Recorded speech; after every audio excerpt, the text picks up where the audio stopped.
Oh, hello everyone. What's going on? Welcome. Let's see if we're live. Can anyone hear me? Everyone hear me all right? Hello, hello.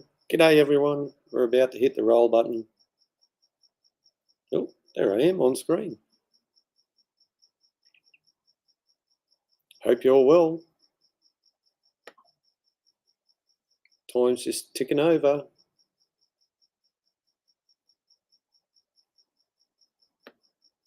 Oh well, here we go, folks.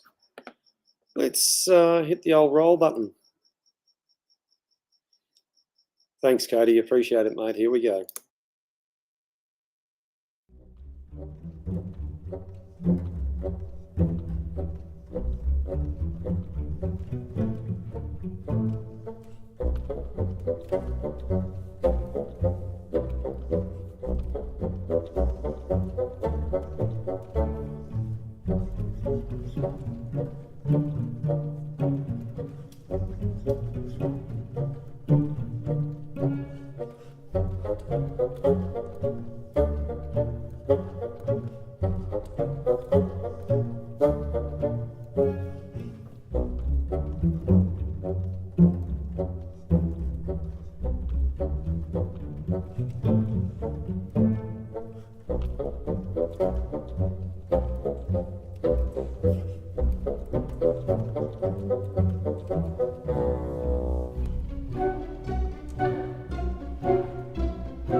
Hello, everyone. Welcome to the Tuesday night shed talk.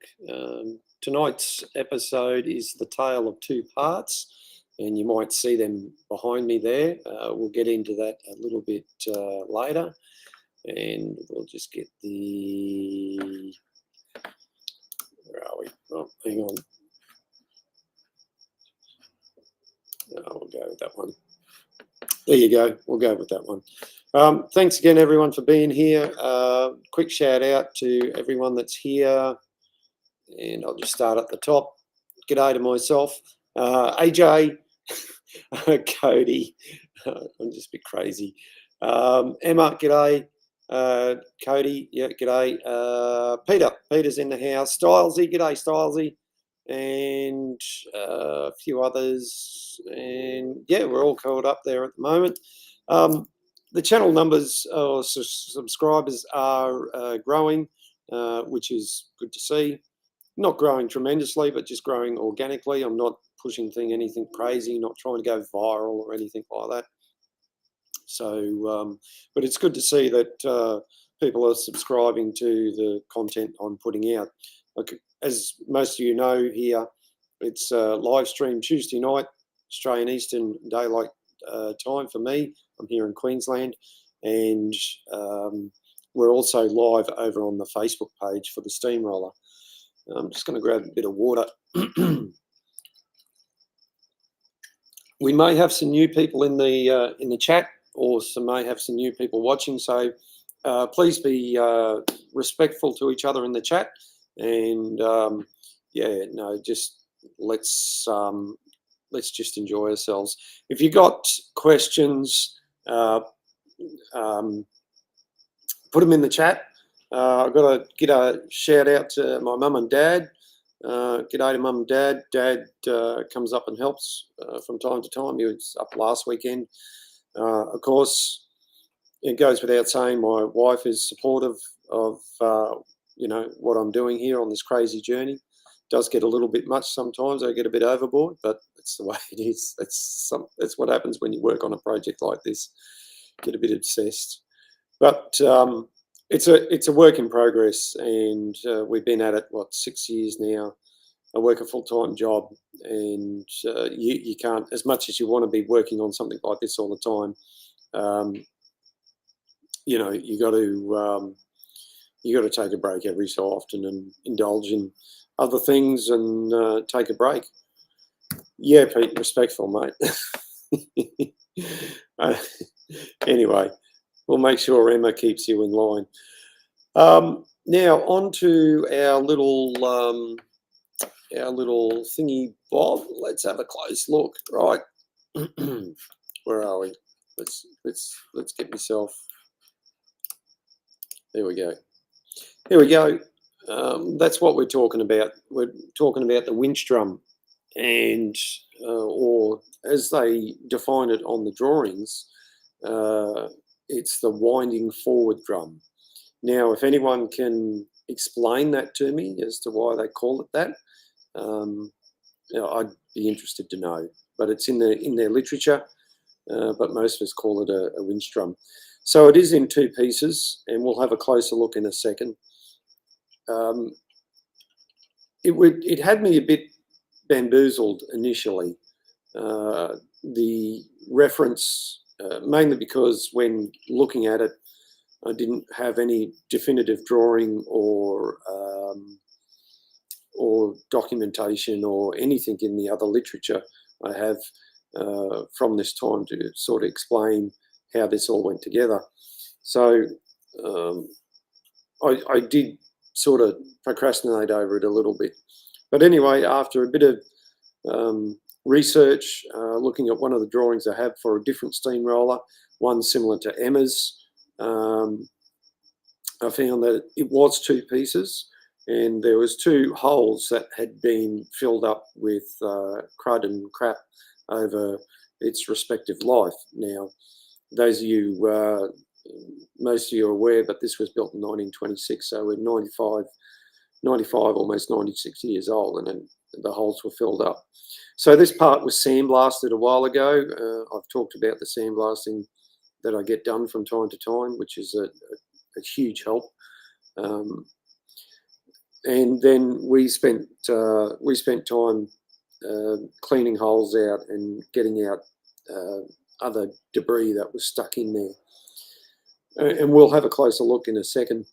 So eventually I had to make some jacking bolts, which you can see sticking through there on the second part. And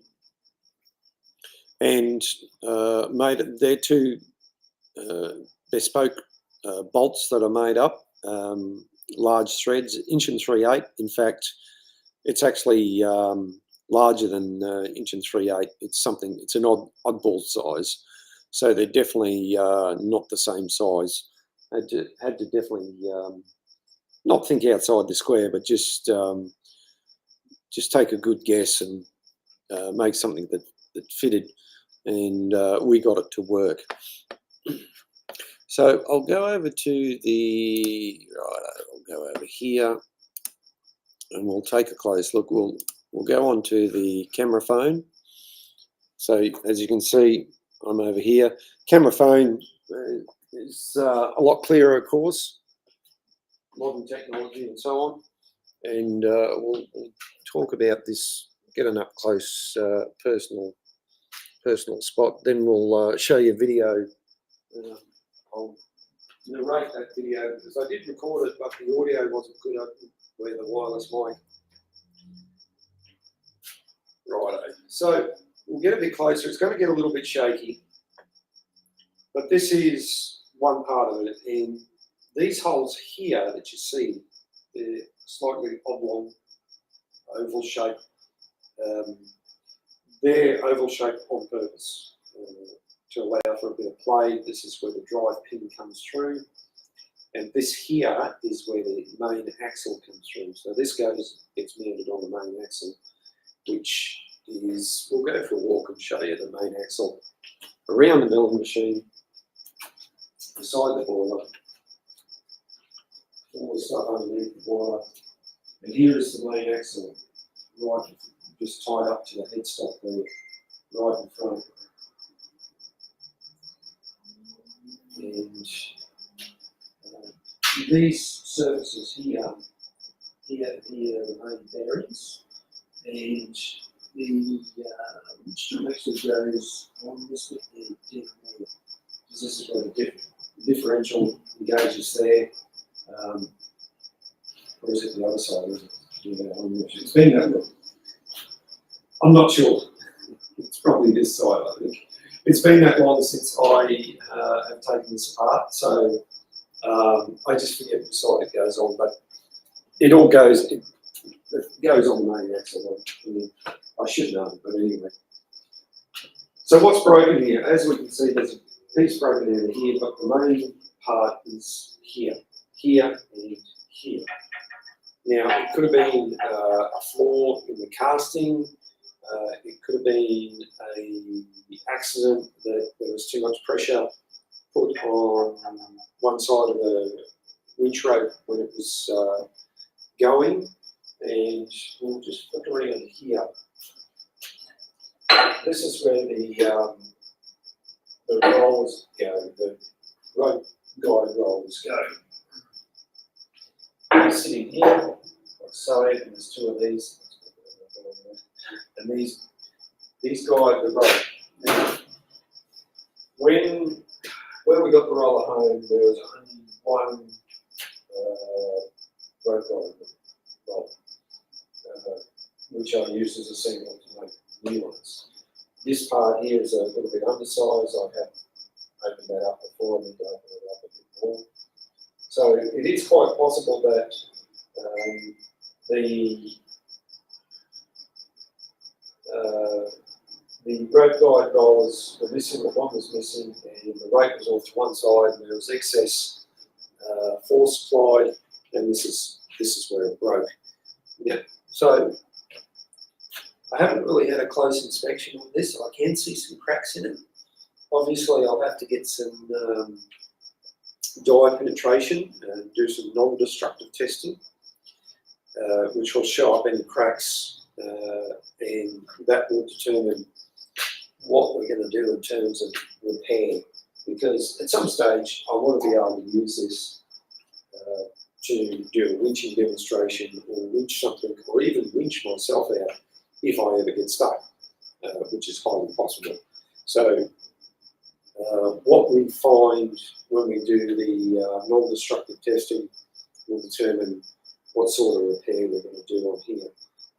Whether we take this out completely and make a new piece, I'm just not sure. There's a lot to consider and a lot to work on. But in the meantime, these will get cleaned up. Like there's little burrs on the inside here around, so we'll get them cleaned up. We'll get those bolts out. In fact, no, not this one. As you can see, there's quite a bit of play in this bolt, and the further you wind it out, the more play there is. So it's definitely not it's definitely a non-standard size, that's for sure. And one thing's for sure, it was a lot easier to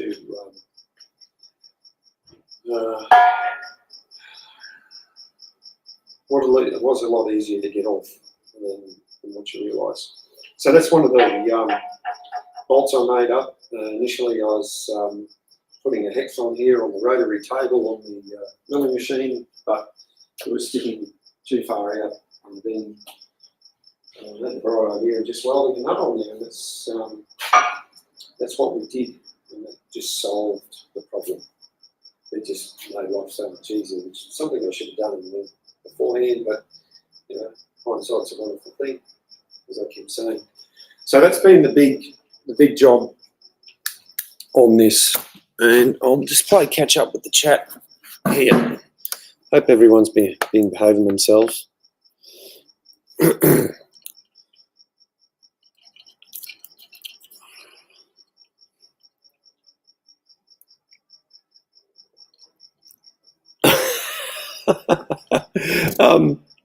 Dancers with Aardvarks, thank you very much for being here. I know I think it's fairly early in the UK. Yeah, I've got, so the microphone's doing its job. It's picking up, it's picking up the cricket. Yeah, Emma, you're probably right. You're probably right. Yeah, look, there's been a number of things, you know. Yeah, I'm not sure. You know, it's been broken for a long time, and it was broken way before we even got it. So anyway, it's one of those things. It's something we just have to deal with, and I'll get my mug back on the screen. Other than that, I haven't. There's not much else I've been doing on the roller. You know, last few shows, we've got the I've got the cylinder drains. They've been machined by a club member. That's better. I got to give them a bit of a clean up, make them look pretty, and get them sorted and lap them in. There's plenty to do. The steering rod, it's worn in not where it is on the support bracket. Also, on where the worm goes on the shaft, it's absolutely flogged. So that's another job. There's a number of jobs. Well, that's a good question. I probably could. I know there's for a while there was in the Old Glory magazine. Unfortunately, my dad gets this. He buys it from the newsagent, and it's usually, by the time we get it, it's usually a couple of months behind.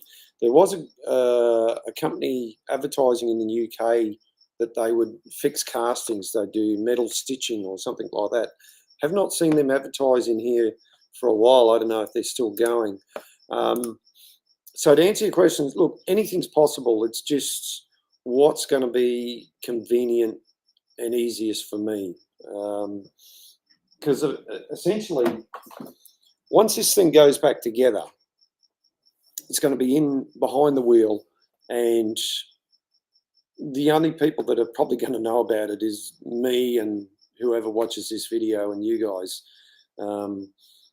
And you know, it may cost a lot of money to get it recast. It may be financially unviable for me. So I may have to fabricate something. I don't know. I got to look into it a lot closer to work out what exactly we're actually going to do here. So it's just all a work in progress at the moment.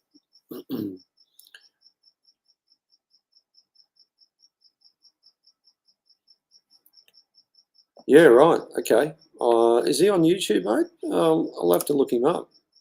We'll put that up there just in case anyone else. Look, I'm sure there's a number of talented people that could help me out with it or sort it out. It just all depends on which way I'm going to go.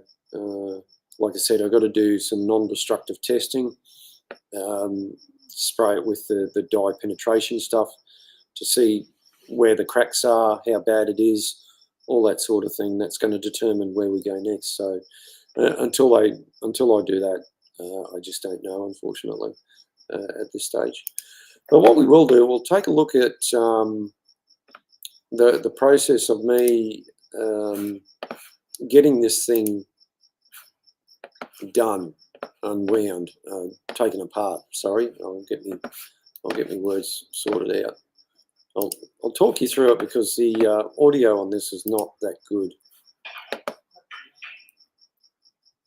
So as you can see, I've got it set up on the forklift. Yeah, Remy, you're right. So at this stage, so we're gonna go for a bit of a look here. I'll just stop talking. I'm having a look, see how far it's moved. Okay, right, we're on the move. It's going to be a bit rocky. Okay, here we go. Looking inside, it's coming apart. I need to put some, get a bit of plate put in there. So my jacking bolts have got more to separate. We'll go from underneath. And it's moved nicely, actually. As we can see, the drive is, we can see more damage here. Oops. But we'll get it further apart. 95 years of built up crap and crud.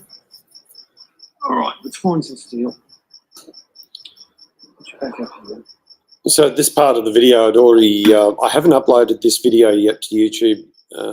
Once again, the mobile workbench has come in handy. Good old forklift. It's been one of the best things I've brought. Right. The actual, I think it's about a size for size fit, because you'll see in a minute, and I will skip ahead because it took me about a half an hour or something like that, and I was doing this at night time. It was fairly late. I think it was 8:30 I started or something like that. So I wasn't using rattle guns or anything like that. And to be totally honest with you, I didn't need to. It's just a process of now I've done it. I look back and think, oh, I should have done it a different way. But anyway, this is the way I've done it. It got the job done. So I'll skip ahead here, and as you can see, I'm just getting some bits of steel to go underneath so I can jack it further. So we'll jump ahead here, and you'll see I'd got it even further. So I did. We'll actually see. You see, I've got my breaker bars there. I'm getting more steel in. Just let that play catch up.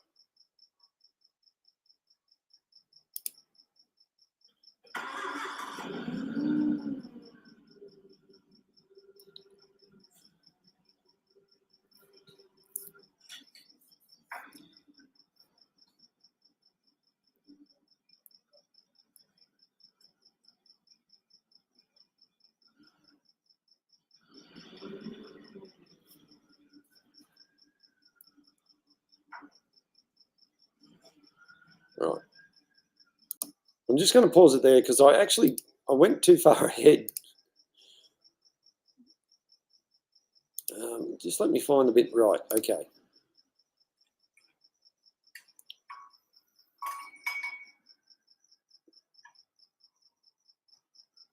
You get the idea that of how I was doing it, but I got into a bit of a rhythm on jacking the two of them at the same time, and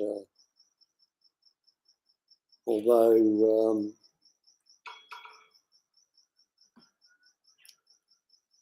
I thought at this stage I thought I could get it with one, and that wasn't the case, so I had to put the two in.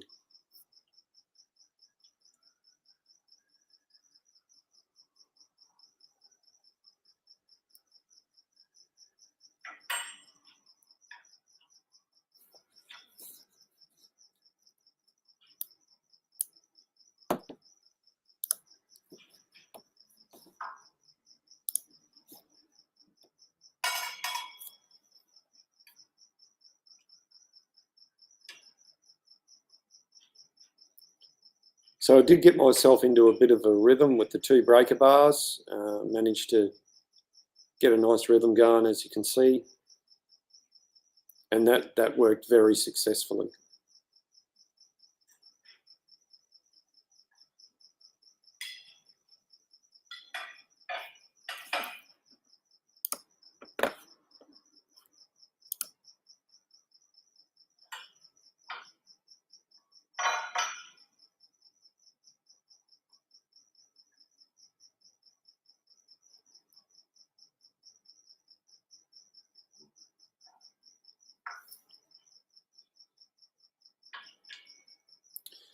Initially, when I first started doing it, I was only doing one at a time, and then I got myself into a nice rhythm, and that's where I made some real progress.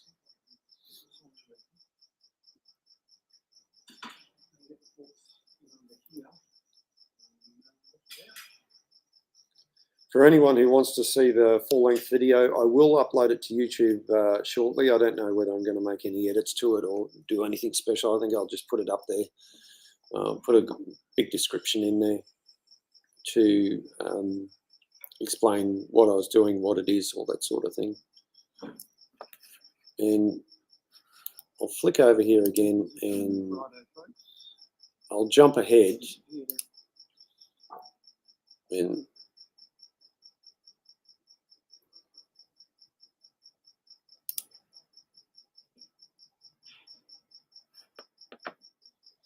so I've jumped ahead a fair bit here. You saw me sitting down. It was just the most comfortable spot to be on. I thought I'd already had it enough, as in jacked apart enough, it would come apart.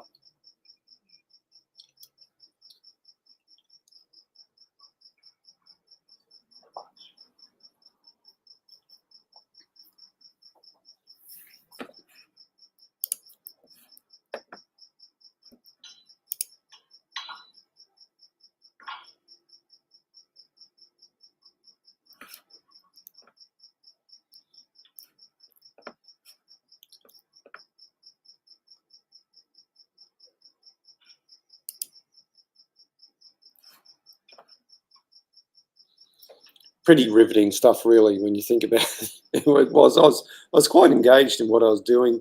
I was determined to get this thing apart, just working by myself. And of course, obviously, I did get it apart, as we can see.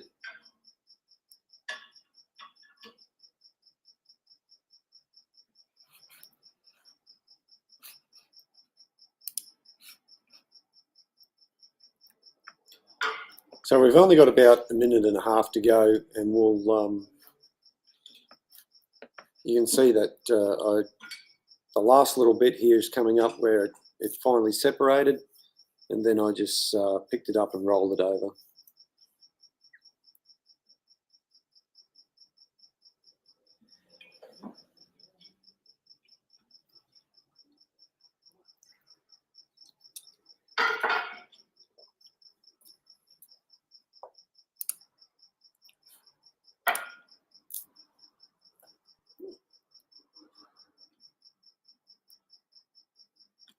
There we go. Winding forward drum in half, 2 pieces. A bit of effort. Not now. Another time. We're going to sort out what we're going to do with this one. This is the bit that's damaged. Let's see what happens. Sorry, this is a bit shaky, folks. Alright, have a good one. Until next time, do all the usual stuff.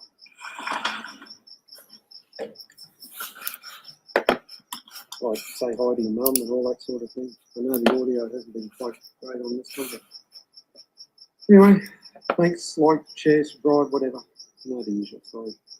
Cheers everyone, see you on the next one. Tuesday night, live, 7:45 PM Australian Eastern Daylight Time.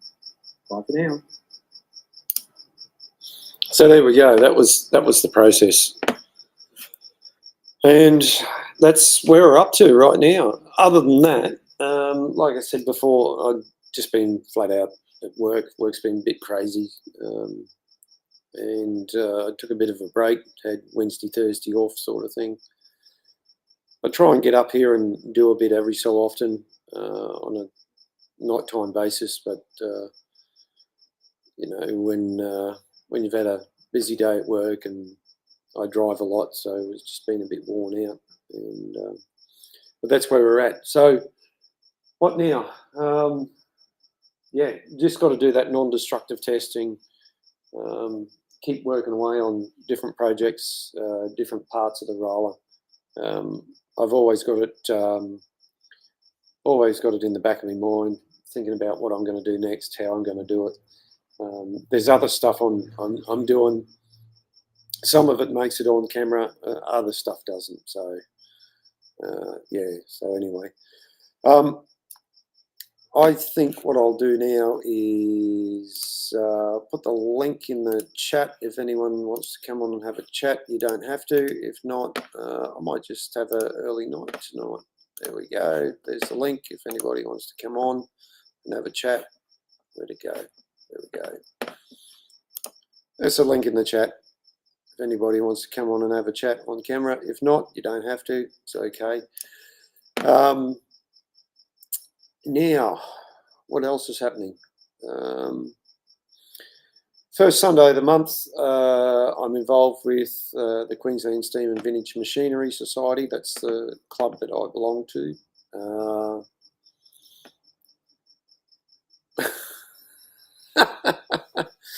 Peter, what are we going to do with you? We have a number of steam. We have quite a bit of steam equipment in our club. Some of it's mobile, some of it's stationary. We also have a lot of internal combustion engines as well, tractors and that sort of thing.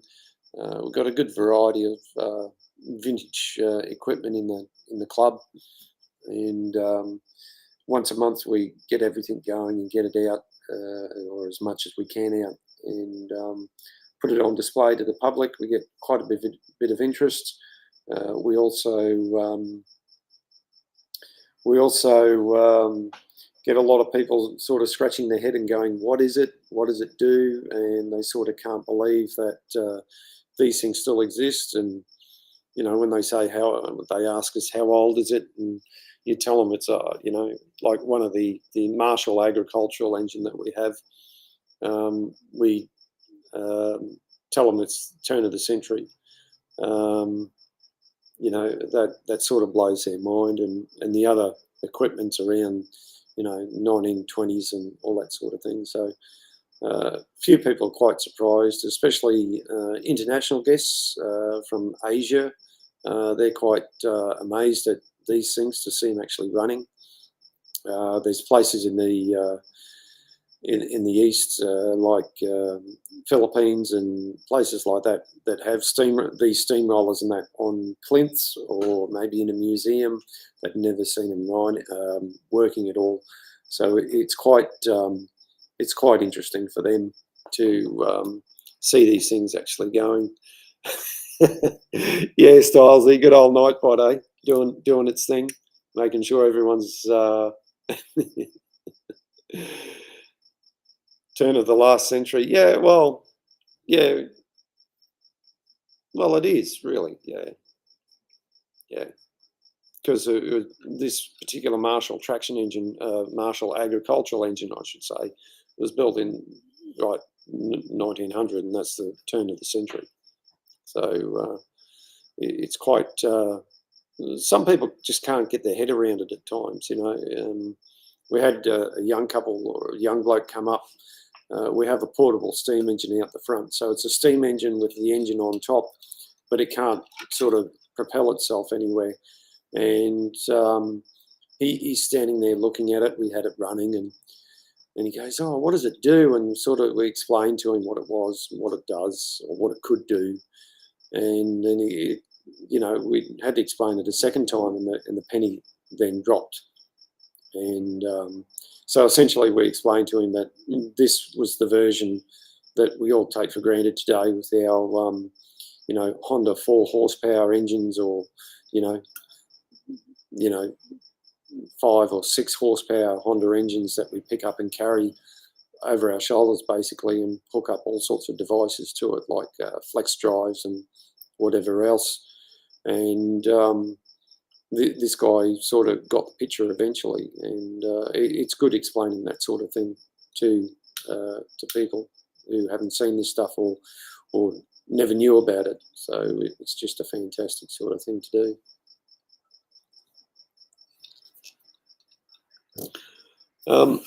Yeah, I think I can share this video. Actually, no. Go here. And I will share. Come on. Come here. Oh. So we'll go to one of my videos now. Most of you have probably seen this before, or may not. But this is. Well, let me watch this video. Right. Oh, where is it? Right, let's take that off. And we'll share this video. It's of the steamroller at the club that I help look after. And share screen, there we go. Quick walk around, share that. And I'll go full screen, away we go. G'day everyone, we're out at the club today on the club's Aveling and Porter D-type steamroller. Myself and my offsider, Mark, have got it in steam today. We've got it out and we're down the bottom here. Perfect day here in sunny Queensland, my part of the world. And we'll show you that by Royal Letters Patent, number 10821, Aveling and Porter, Rochester, Kent, England. Good old girl. There's my offsider, Mark. Say good day, Mark. Good day, Mark. Around the other side. This engine here is named Marion after one of the club members' mothers. And this particular one, I'll go back around the other side. This one was gifted to our society by the Brisbane City Council. It spent a lot of its time in New Farm Park in Brisbane, Queensland, Australia, where it sat as a play toy for the kids to climb on. We've restored it to working order and regularly do maintenance and take it out on days like this once a month for our club. So there you have it. Beautiful steamroller that we're on today. We've also got some visiting today in the old Petrie Town complex. Got some hot rod cars, not some hot rod cars, some fast cars doing a photo shoot down at the old railway station at the moment. So I might get some photos and videos of them a bit later on. But that's all for now, guys. Thank you very much for watching the channel. Please like and share and subscribe if you do. I'll do another video when we're on the road or from the footplate. In fact, we'll get a close look now. And Got a nice fire going in here. Safety valves are starting to lift. Good water level. So thanks again for watching, everyone. I'll just pan out here. Hope you have a good day and enjoy the video. Thanks again. Bye. Righto, so that's just one of the engines at the club, and it's the one that myself and my offsider Mark look after.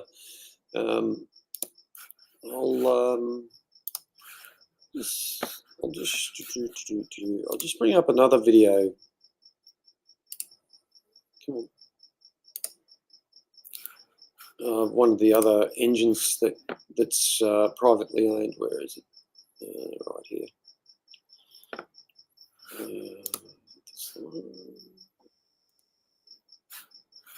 Actually, let's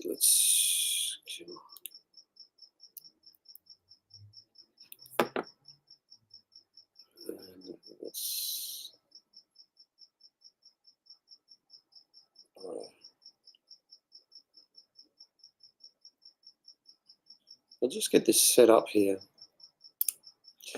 So this is another video I done a while back. Now, the engine I'm on now is privately owned by a club member, and the other one is the club's engine, which is the Marshall agricultural engine, and it's the one that was built in 1900. So I'll roll that video. Oops, I'll share that video now.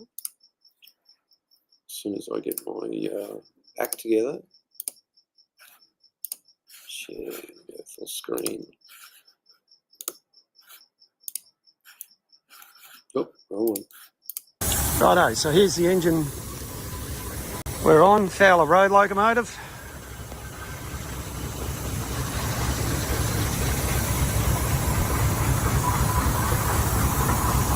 And coming up behind us is a Marshall agricultural engine.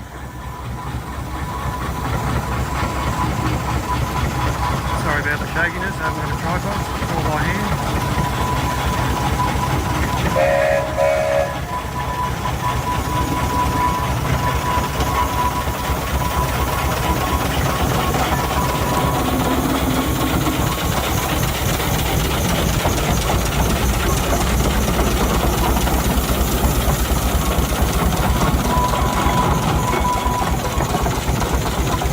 Righto, back on the engine now, and away we go. That'll do. See you guys.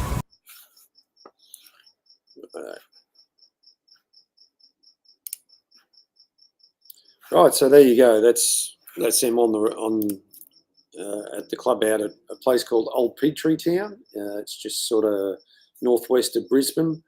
It's set up like an old country village sort of thing. It's a fairly expansive sort of area, but of course, like everything, it's getting encroached on with the housing and so on. Has done for a long time, but yeah, it's not bad. We do like we go from about 8 o'clock in the morning till about midday. Usually, that's when the crowds drop off, and we sort of pack everything up and go home after we've shut everything down and so on and so forth. So that's the engines at the club. We try and get out once a month and do that. Obviously, sometimes weather, we have pretty good weather here in this part of Queensland, but like all things, it goes a bit pear-shaped. So sometimes we have to miss a day because of the weather. But there's plenty of other things inside our sheds to look at. Like I said, old tractors, stationary steam engines and other internal combustion engines and all sorts of interesting things. So it's not a bad morning out. There's also markets there usually and things like that. So yeah, it's pretty active sort of place, that's for sure. So that's about it. I've been going for about 45 minutes now. I think we'll leave it at that. Just like to say thanks everyone for joining in. If anyone wants to have a chat after the fact, I'll put the link up again. And once we go off there, you can come and have a chat. I'll be here for a few minutes if you're interested. Once again, you don't have to. Thanks everyone. Hang on. Oh, I haven't got the my usual end thing, which is off the. Just hang on, folks. I'm really well organised. There we go. There's the end bit. There it is. There it is. All right, guys. Thanks a lot. See you later. Whistle.